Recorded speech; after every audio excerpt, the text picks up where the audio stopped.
Hello, sports fans. This is Wade over at thewizardofsports.com. You can find us on social media as well on Facebook at The Wizard of Sports and on YouTube, The Wizard of Sports as well. I want to talk to you guys today about, the last couple of decades that I've been collecting at a high level. People have always asked me, what type of autographs do I like to collect? How do I get started? Why do I get started? Is there value in the collection anymore because of all the fraud in the past? And so basically I want to address some of these things by showing off, some of the interesting and unique items I have. You guys might have some of these items as well. Some are pretty popular. So I wanted to run, some of this by you guys and kind of show you how not to get scammed and how to make this industry fun. It's a multi-billion-dollar industry. There's trade shows around the world. Every year they do a national. Last year I believe it was in Chicago. A lot of times, usually in like the New Jersey area, up in the Northeast. But so there's a lot going on between jerseys and photos and autograph helmets, autograph baseballs. You name it. If it's collectible, it's in the market. So I want to show some of the stuff off I have today and just kind of help you guys and educate you guys on how some of this stuff works at a high level, and then also answer any questions that you guys might have had in the past that I've kind of caught up on. So first off, I want to talk about authentication. Authentication came about in the early 90s. We have PSA now, we have JSA, which is James Spence Authentication. We have Beckett now. Those are the three big ones. They all have online databases where you can actually go and make sure when you're buying something on eBay or buying something from someone that has a tag on it, JSA a stamp or a TriStar stamp or anything like that. We can go and you can check these databases online and make sure you're buying the real deal. So those three, JSA, PSA, and Beckett, are my three favorite that I really like to stick with. Steiner does a good job for New York-based sports. They're heavily involved with the Yankees. They do, after every inning in a New York Yankees baseball game, they actually collect the bases, and then they can have players sign them at the end. They actually do online auctions basically after the game ends for these bases. So they're very heavily in the New York area in the Northeast. There's also players like Willie Mays, Reggie Jackson, Bo Jackson. They have their own authentication companies as far as for their own goods. So there have been some scams that I've seen in those markets with those particular stamps on them. So I still like to say, if I'm buying something if it's a Willie Mays item and it has a Willie Mays stamp, I'll show you one here in a bit, and a Bo Jackson one as well. You still want to get those checked out on JSA and PSA or Beckett, just to make sure you're buying the real deal, because those things are going to be cheaper coming from those sites, those spots. Even though it might feel good because I have a stamp, it could easily be faked. So let's go ahead and kind of talk about how I got into it. I've loved baseball my whole life, so baseball's what I collect mostly now. But when I started, I kind of got my hands on anything, cheap stuff I can get my hands on that I really liked to look at on my walls or present to friends when they came over. But over time, as you get more and more into it, most collectors really start being specific on what they're collecting. And so for me, autographed baseballs is basically one of the major things I collect. I still collect other things, jerseys, a lot of photos as well, and I'll show you some of those. But autographed baseballs, they present well. You can get a lot of different styles of baseballs as far as the eras with the different commissioners on it, different autographs for the years the players played and the era they played. So there's a lot of different varieties within just having a baseball. So as you can see here, this is a Allen Bud Selig baseball, obviously from the late 90s and 2000s all the way up until a couple years ago when Manfred took over. But this is something you're going to want if you're going to do autographed baseballs. A lot of people get cheap official league baseballs just to get their collection started. Spend the $20 to $25 depending on what area you live in around the country and get a real official Major League Baseball. And then when you have someone sign, always have them sign. Now a lot of players won't do this anymore. Sign on the sweet spot, because that's going to be your most presentable part, and that's the most space for a single sign baseball. A lot of players, Mike Trout, historically, if you go up and ask for an autograph at a game, he will sign on the heel, which is like right in this area here. So he'll sign on the heel, and a lot of players do that. Bryce Harper does that a lot as well. So even if you ask players to sign specific spots, they know that a lot of people are going to sell their stuff on eBay and make money off of them. So unfortunately, there's that. But if you have kids or something like that, ask for the sweet spot, and they will sign some of them on the sweet spot. But at that point, you kind of just get what you get. Use ballpoint, just regular pens. Those are the best for autographs. For baseballs, especially because of leather. For photos and things like that, definitely Sharpies and things like that will definitely be a better match for you. They'll last a long time. They don't fade as much to light and other outside influences. But Baseballs for sure you want to have just a regular pen, blue, black pen. That'll be your best bet. If you use a really fine point permanent Sharpie, it will get brown over time and fade pretty quickly. So you want to use a regular pen. So let's go ahead and talk about um, some of the stuff I have. So golden era, that's a straight era from baseball. If you don't know, it's basically 1920s through probably the end of the 60s is kind of an unwritten time there, but that's usually kind of a time frame where most baseball historians put the golden era. So you're talking about almost 50 years of baseball from the modern era in 1920 all the way up to about 1970, 1965. So a lot of really great players played in that era. Obviously, you have Sandy Koufax, Joe DiMaggio, Stanton Musial, Pee Wee Reese, Jackie Robinson, Mickey Mantle, Ted Williams, Willie Mays. You name it. A lot of great baseball was getting played in that era. So those are the most valuable pieces. One of the reasons is because in that era, TV, we went from radio to TV. So baseball also expanded across the country too. St. Louis at one point was the farthest town that had baseball. Now, after the 50s, we had San Francisco and we had LA Dodgers, and we started to get out west. So it started expanding into different markets. So people were able to get it and watch. Get involved and watch baseball on just a more intimate level than listening to on the radio or just having a couple channels where you just got New York Yankee games, St. Louis Cardinal games, or Red Sox games at that time. So another thing is because they got on TV, people became, instead of just hearing about radio and watching and listening to them on the radio, people like Koufax and DiMaggio and people like this became gods and legends of the game because they were the first players you actually got to see actually play baseball unless you went and watched the game live. So the richest generations of Americans is that generation now that they're in their 60s and 70s. And they also started this market as far as being able to afford high-end memorabilia, and now it's just kind of carried over into the next generation after that. So that's kind of a brief history regarding the golden era and why I like to celebrate it and follow it, and just the legends of the game, and why those players are way more expensive and more sought after than some of maybe the modern players now. So let's go ahead and talk about good autos versus bad autos. So I have a Joe DiMaggio right here. Let's make sure we focus in right here. Let me get this here. Camera, come on, camera. Sorry about that. Let's get this in here. So here we go. So this is a really good forgery of Joe DiMaggio signed baseball. It's on the sweet spot. It's pretty clean.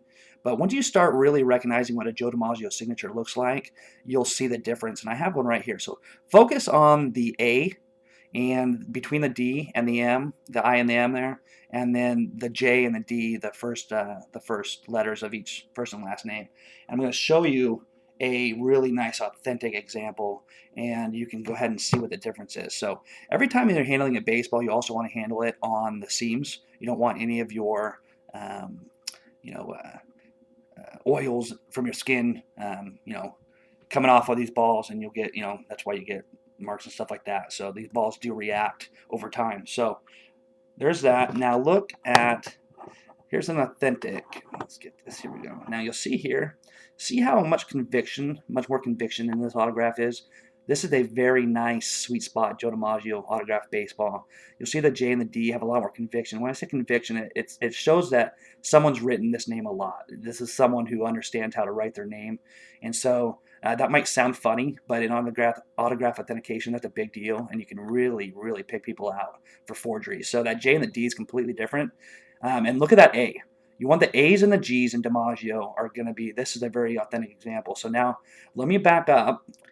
Almost every authentic one Joe DiMaggio baseball signed, now not just photos, but baseballs signed, will have that A. So now look at this fake again. For some reason, this one's having a hard time. There we go. So look at that A. See how clean that A is? So most people wouldn't catch this. That J and the D, see how there's a lot less conviction? It's way more rounded off. Now, the thing about this Joe DiMaggio baseball, it's actually a pretty good forgery for the most part.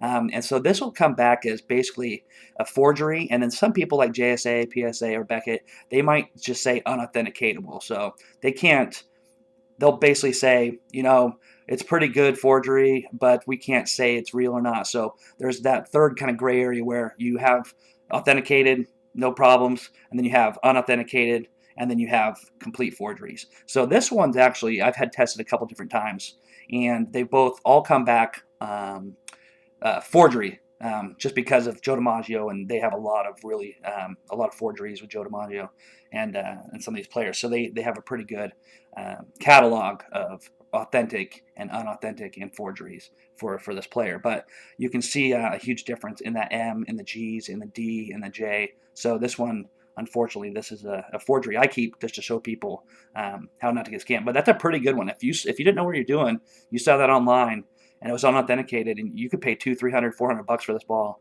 and then you have to pay, another, $100, $50 for a letter of authentication from JSA or PSA, and send it in unless you're at a show, and so that could be a huge problem.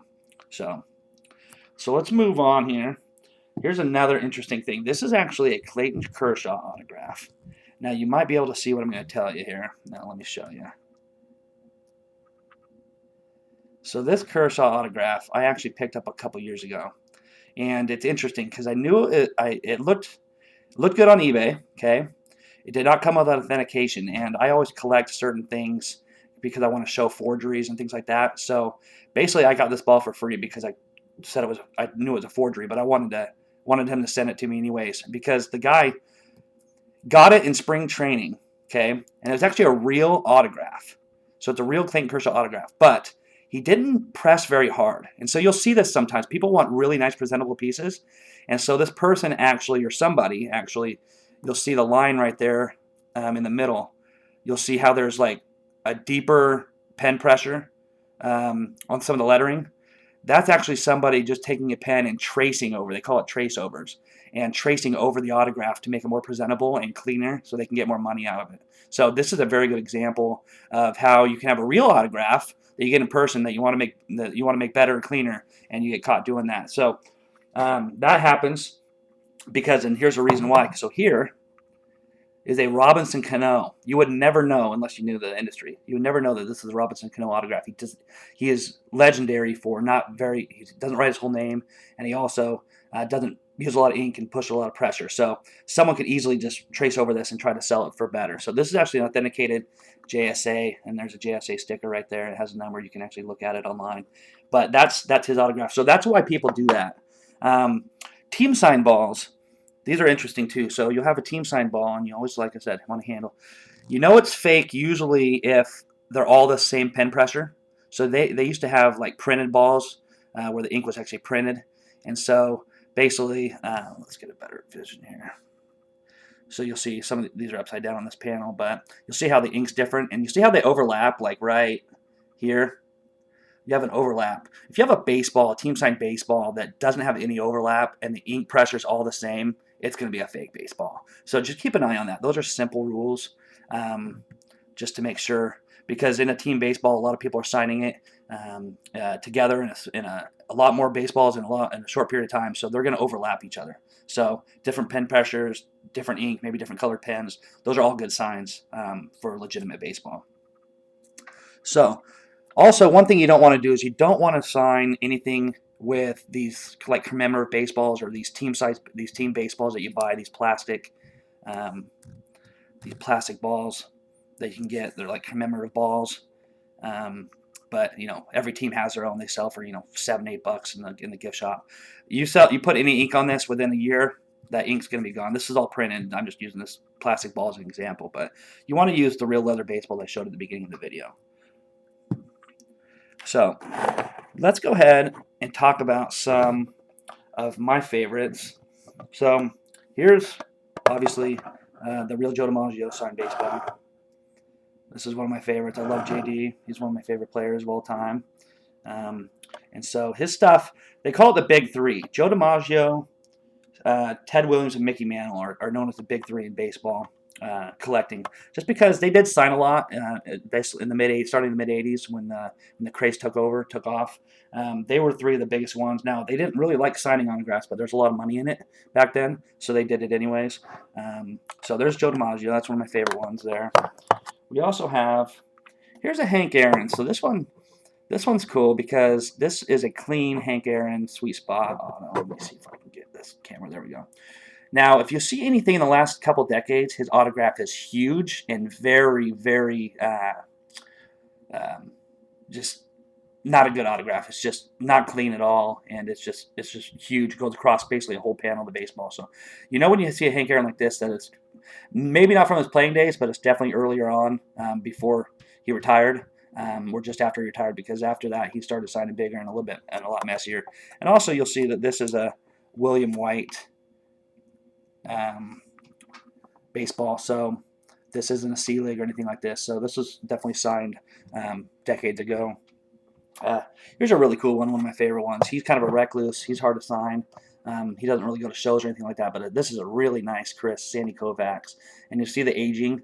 Obviously, at one time this was a blue pen, and now it's actually kind of green when you look at it, and that's just kind of naturally how it is. But that's a gorgeous Sandy Koufax, authenticated baseball. Definitely one of my favorites. Here's a nice Willie Mays right here. Now, Willie Mays, you can find a lot of his autographs. You can get him for about $100. So he's out there, and he signs quite a bit. Obviously, he's still living, and he's in his late 80s now. But you want to get all these authenticated, like this one has. You'll see the PSA sticker that has the number on it. Along, come on, camera. Sorry, guys.